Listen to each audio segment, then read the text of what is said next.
Catherine Delahunty. Tēnā koe, Mr Speaker. Tēnā koutou te whare.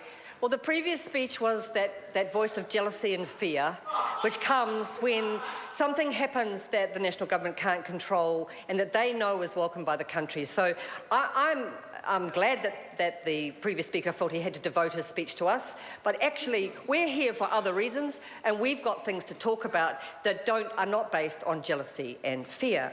What we want to talk about is clean water.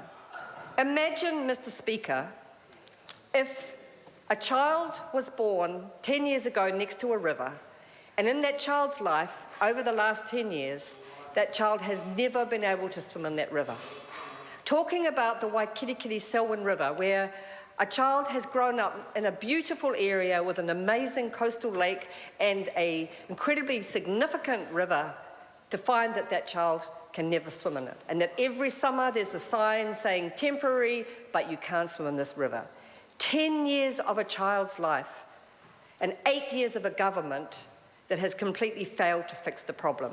That is the legacy for that child at the Selwyn Waikirikiri River.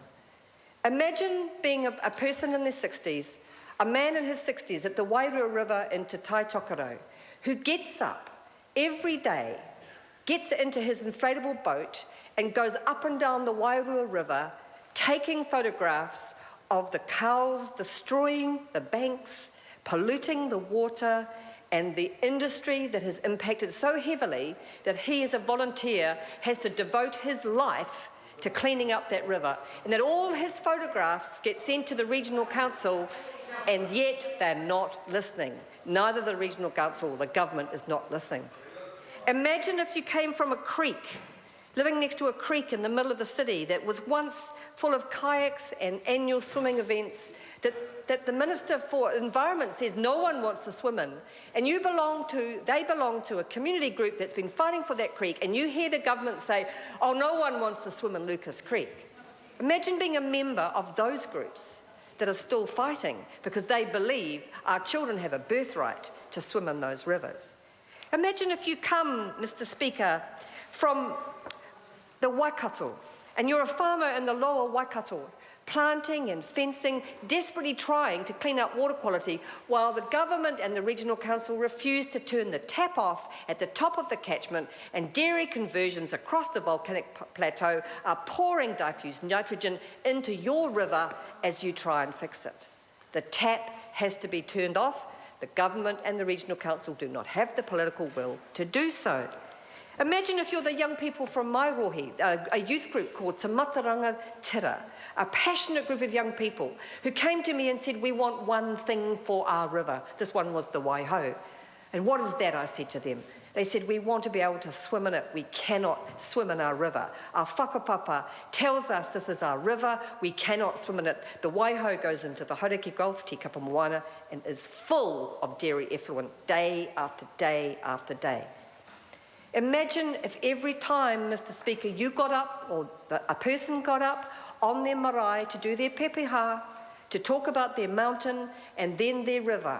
And their river was the Black Drain, Tarawera, the most polluted river in the Bay of Plenty, where the pulp mills have had free run at putting their contamination into the river. And when they improve the colour, they add to the toxicity. So although the river looks cleaner, it's just as toxic in recent years as it's been for quite some time. And those of us who fought for the clean-up, we know what it means to those people whose whakapapa is still the Black Drain. Imagine if you came from Waitara and you stood up against sewage and backflow up the Waitara River and you were sued by your regional council. I'm talking about Rob and Fiona and Pikikore, who are being sued individually for standing up for clean water. That's the legacy of the last 8 years. A person can be sued for standing up for clean water in Taranaki, the Manawatu, the Ruamahanga, the Matauda, and more. We have so many rivers that need to be swimmable, that can be swimmable, Mr Speaker, that the Green Party will fight for alongside community groups. We believe in fresh water. It's not a choice, it's a necessity. We believe in swimmable rivers. The Minister believes there's too many birds and too much volcanic ash. That's a joke. That's just completely out of touch.